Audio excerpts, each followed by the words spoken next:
That one just really wasn't. It just Yeah. didn't hit. No, It didn't. no, it just didn't do it. No. No.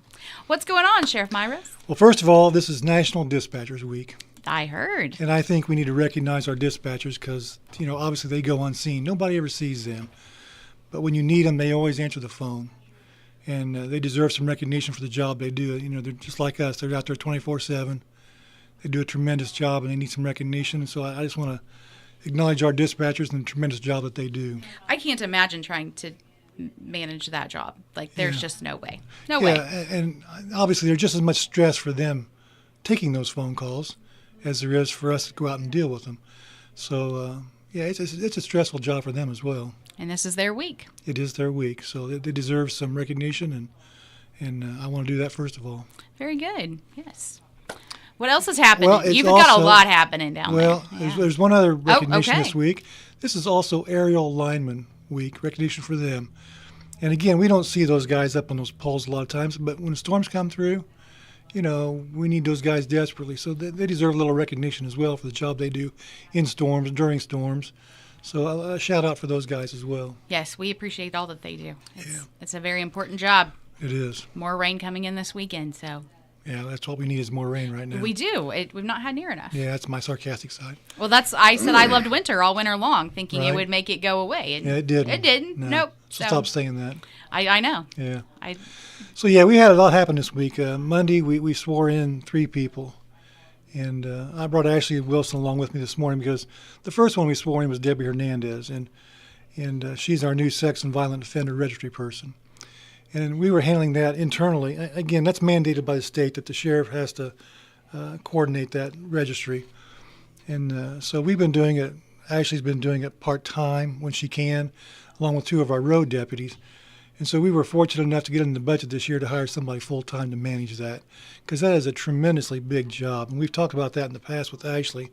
But again, I brought her along today so she can outline some of the responsibilities.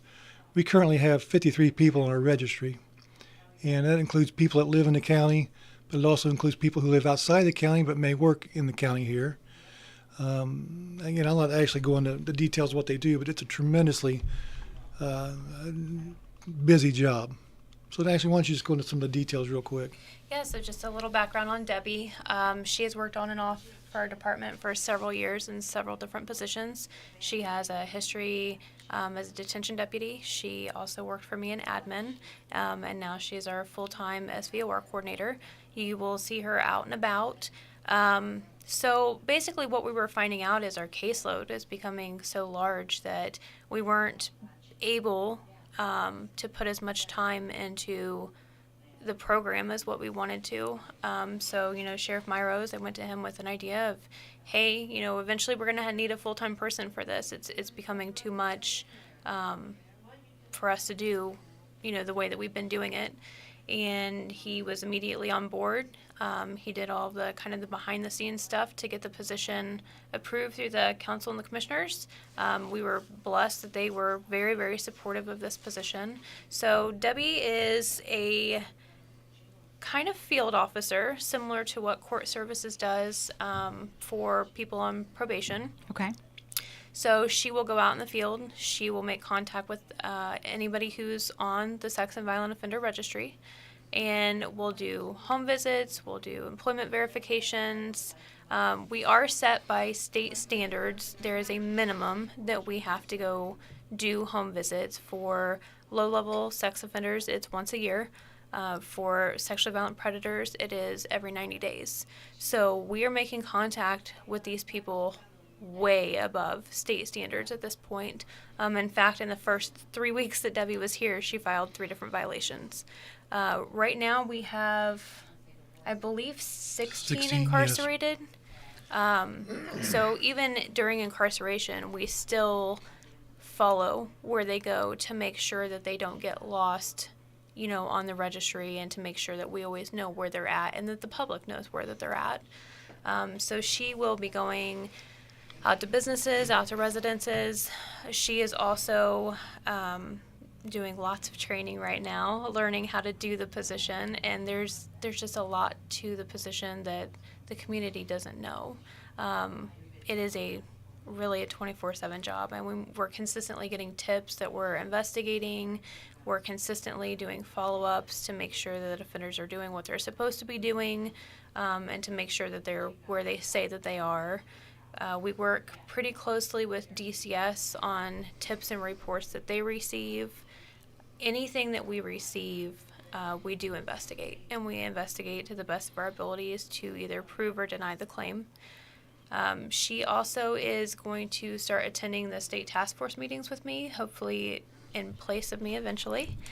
So that is a task force that we do with IDOC, who is actually by state statute in charge of the registry, but IDOC kind of delegates that responsibility to each county sheriff, and then the sheriff delegates whoever they want to be in that position. And the thing about the registry is there's so many misconceptions about what a sex offender can and can't do, and it actually goes off classifications. So Indiana has currently, they have 3 classifications, and then 2 or 3 sub-classifications. So each caseload that we deal with is different. It all goes based on the age of the victim, when the crime was committed, where it was committed. There's a lot to it. We actually have quite a few that have moved in from other states that we actually have to get classified through DOC to know what kind of supervision status that they need.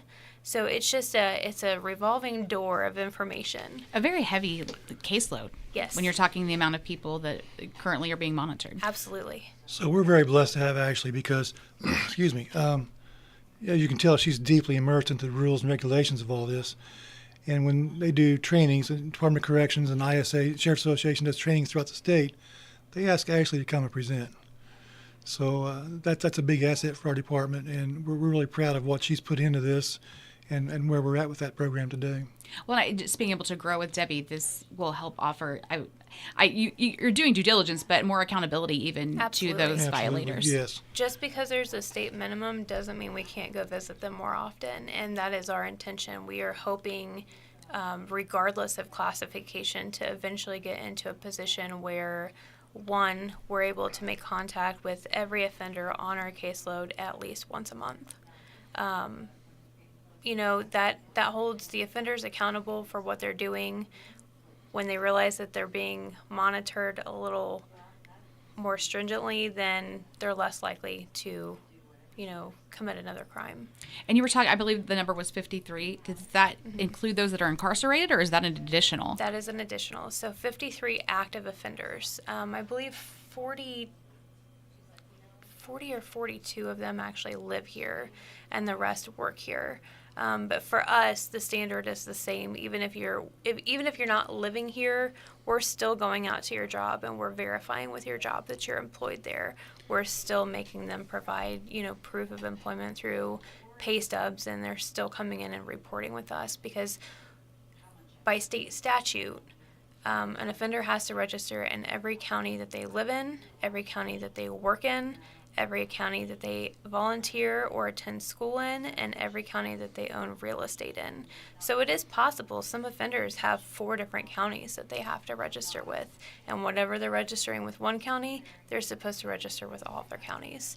So it's also just making sure that we're keeping track of what they're supposed to do, where they're supposed to be, where they say that they're at, and just making sure that if they are transferring to other counties, other states, that we're tracking them to make sure that they're reporting to those other counties and other states, so that we're not losing offenders. And another big piece of that also is monitoring their social media.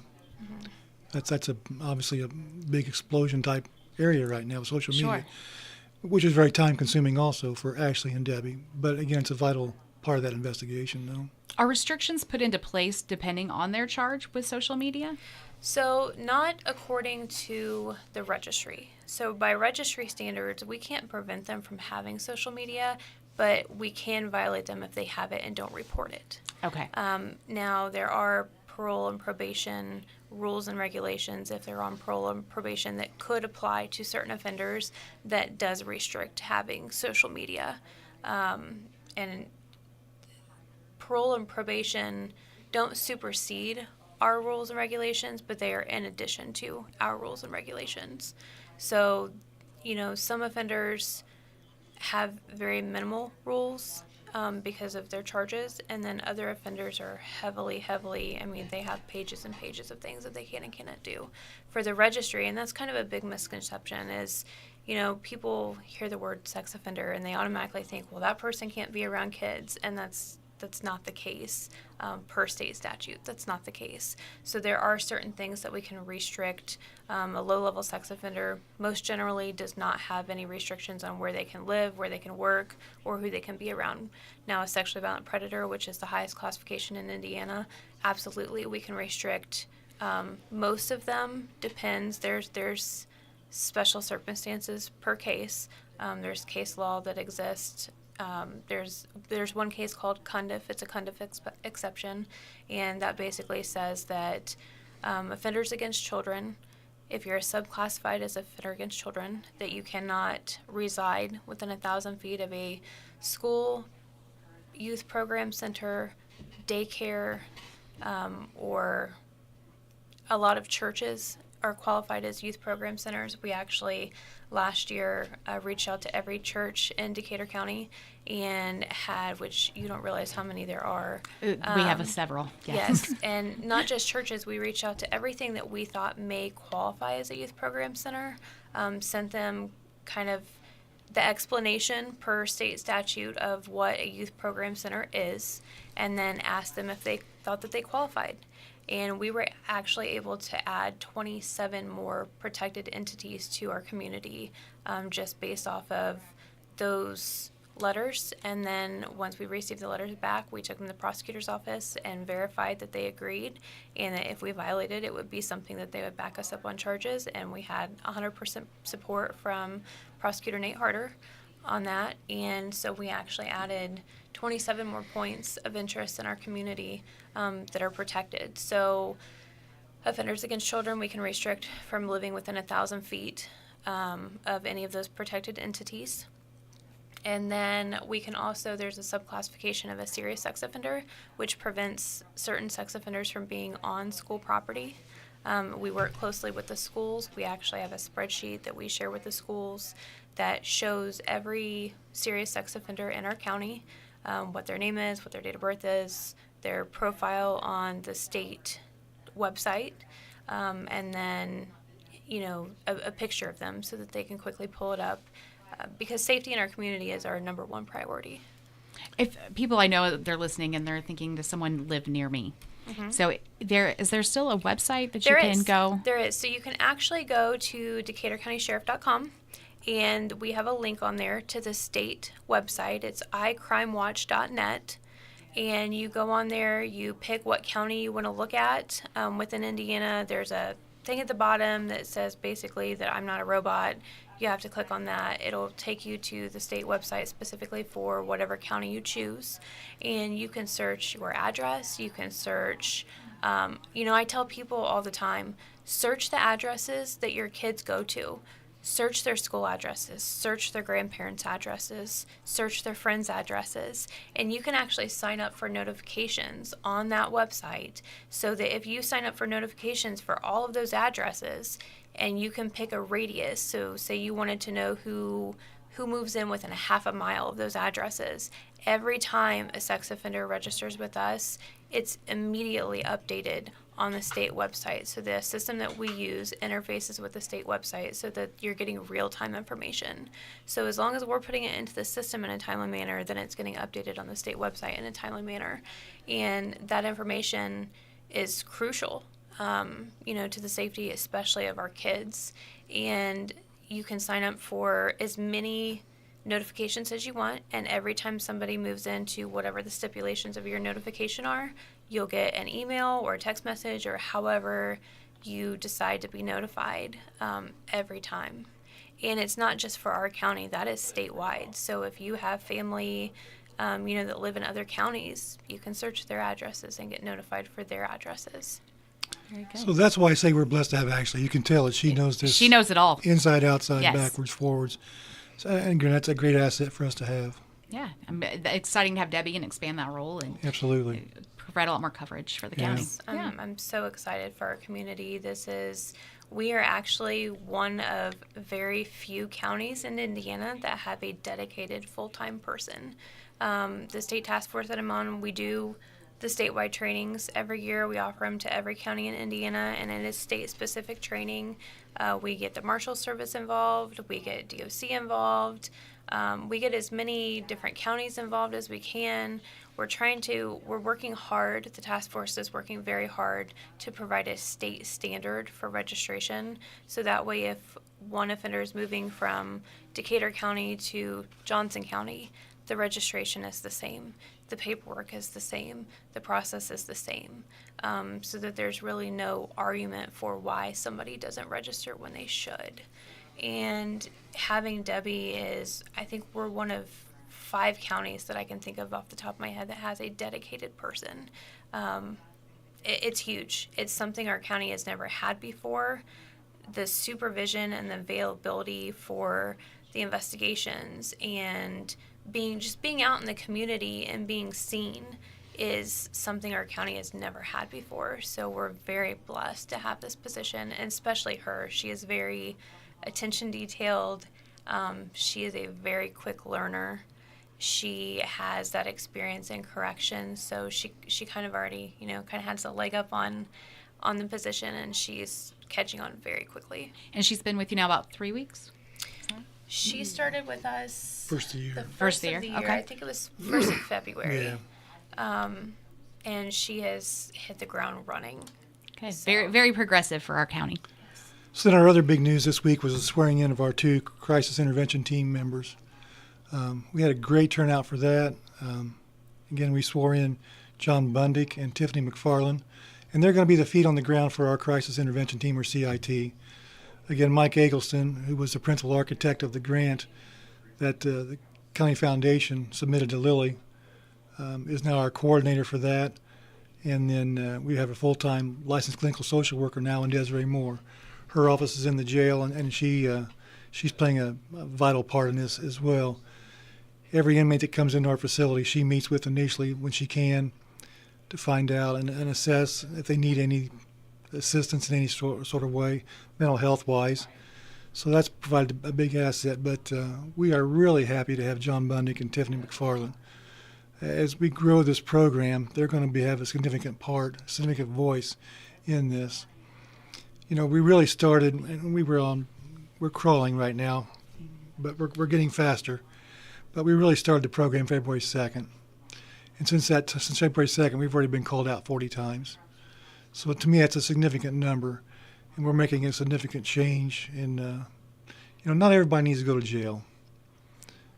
Sometimes it's a mental health crisis that needs to be dealt with more so than a criminal issue. And I've been guilty of it as well. Sometimes cops on the road, you can only do so much in dealing with people. Mm-hmm. So you take them to jail. And now we're hopefully going to stop that idea of that. Let's call our CIT team out and see if maybe they can assist in some way.